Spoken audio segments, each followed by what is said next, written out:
The most frustrating, exciting, and demanding fish I ever caught is called a New Guinea bass, and it's not spelled New Guinea, it's Nuigini. It's called the New Guinea black bass.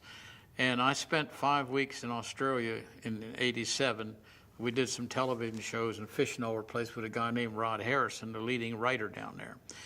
And those Australians will play tricks on their mother, and you have to watch them. They're always, we spent weeks in the outback and all, and I got with the program real quick. Anyway, we're going to go to New Guinea, and they said the biggest, baddest, meanest fish in the world lives in New Guinea in the river mouths right inside from the ocean.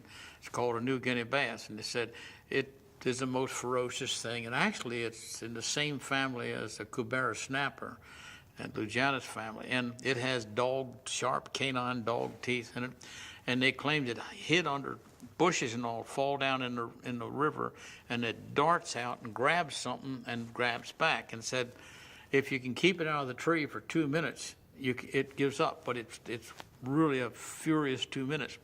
Well, they went on and on and on about this, so we went up there. We flew into this, over this jungle, and they had a hole in the jungle where they built they called it a cottage, but I wouldn't call it that, but it's something we could sleep in. There was a bunch of women and men down there so ugly the tide wouldn't take them out, and they had bones in their noses and feathers in their hair and all.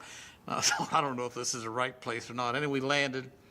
So that night, Rod says, I want you to help me put some line on reels, and he was using light trolling reels.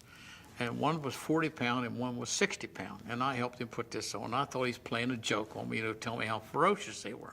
Then he took all the hooks off the big plugs, and threw them away. And I said, what's wrong with them? He said, they're not strong enough. I really thought they were setting me up for a joke. So next morning we get in the boat going down this Kulu River, and I noticed he's got this 40 and 60-pound outfit with the heavy hooks on the lures.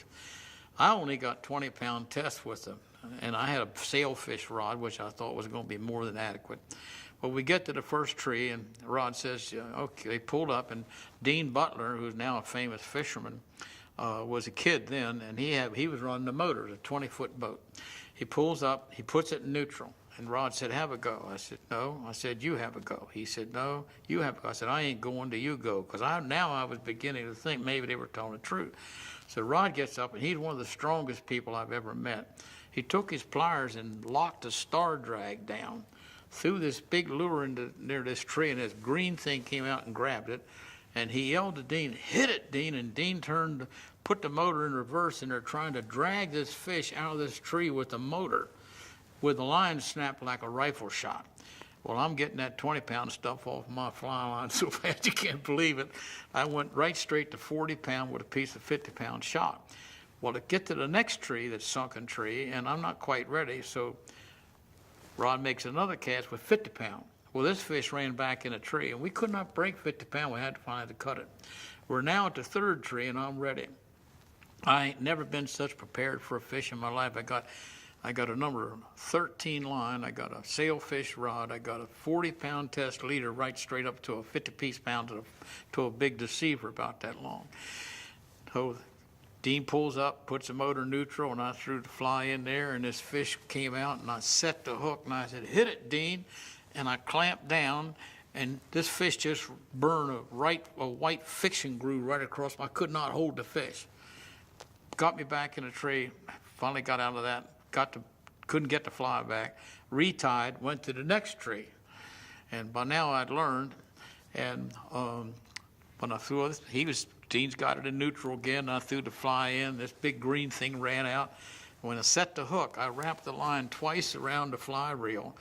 He drugged the fish out with a 40 horsepower motor into open water, and for 2 minutes it was the worst fighting fish ever. After 2 minutes it gave up, but it was the damnedest 2 minutes I ever had on a fly rod.